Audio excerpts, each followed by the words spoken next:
भारत के 2026 के बजट में बायोफार्मा शक्ति मिशन के तहत 10,000 करोड़ फंडिंग एलोकेशन किया गया है। यह एक ग्लोबल बायोफार्मा मैन्युफैक्चरिंग हब बनाने का प्लान है, क्योंकि नॉन कम्युनिकेबल डिजीज भारत में बहुत ही अधिक है, जैसे कि डायबिटीज। इंडिया नंबर 2 पर है डायबिटीज पूरे वर्ल्ड में। अबाउट 74.2 मिलियन लोग जो कि एडल्ट हैं। 2045 तक यही नंबर 125 मिलियन तक पहुंच सकता है। तो जाहिर सी बात है, नॉन कम्युनिकेबल डिजीज पर ध्यान देना बहुत ही जरूरी है। अगर हम 7 से 10% ऑफ एडल्ट को भी ले ले कि वो डायबिटिक है, तो इंडिया का बहुत बड़ा हिस्सा पॉपुलेशन अफेक्ट हो जाएगा जिसे डायबिटीज हो, जो कि लाखों लोग होंगे।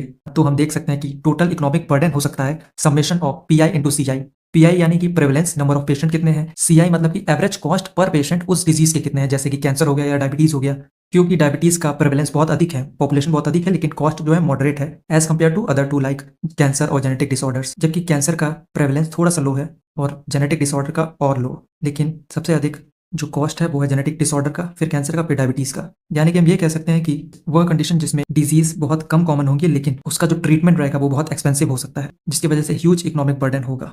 फंडिंग एलोकेशन बायोफार्मा शक्ति प्रोग्राम पर दिया गया है, जो कि है 10,000 करोड़ 5 साल के लिए, यानी कि 2,000 करोड़ पर ईयर। जो कैपिटल है, जो पैसा है, उसको एम किया गया है खर्च करने के लिए रिसर्च इंफ्रास्ट्रक्चर पर, क्लिनिकल ट्रायल नेटवर्क्स पर, स्किल को डेवलप करने पर, जो भी वहाँ काम करेंगे, और लोगों के लिए, पेशेंट्स के लिए रेगुलेटरी रिफॉर्म्स पर ध्यान देने के लिए, जिसकी वजह से इनोवेशन पाइपलाइंस बढ़ेंगी, domestic production inside the country बढ़ेगा, अप्रूवल टाइमलाइंस कम होंगी। जिसको हम ऐसे भी कह सकते हैं T drug is equals to T R&D plus T trial plus T approval. यानी कि बायोफार्मा शक्ति मिशन जो है वो हर कंपोनेंट को कम करने की कोशिश करेगा अपने एक्सपेंडेड कैपेसिटी से और स्ट्रॉन्ग रेगुलेशन के द्वारा। ऐसा सोचा गया है, ऐसा प्लान किया गया है। अब क्योंकि नॉन कम्युनिकेबल डिजीज एनसीडीज जैसे कि डायबिटीज, कैंसर बहुत ही डोमिनेंट है हमारे देश में, भारत में, जो ट्रीटमेंट है वो भी एडवांस्ड स्टेजेस पर चाहिए होंगे। अगर हम देखना चाहे कि बायोफार्मा शक्ति मिशन सक्सेसफुल हो रहा है कि नहीं, तो इंपोर्ट डिपेंडेंस कम होने लगेगा, डोमेस्टिक बायोलॉजिकल प्रोडक्शन अधिक होने लगेगा, यूनिट कॉस्ट एडवांस्ड मशीन्स का अब कम होने लगेगा, रेगुलेटरी टाइमलाइंस अब छोटी होने लगेगी। इसका मतलब ट्रीटमेंट कॉस्ट अब जो हो रहा है वो पहले के मुकाबले कम होगा,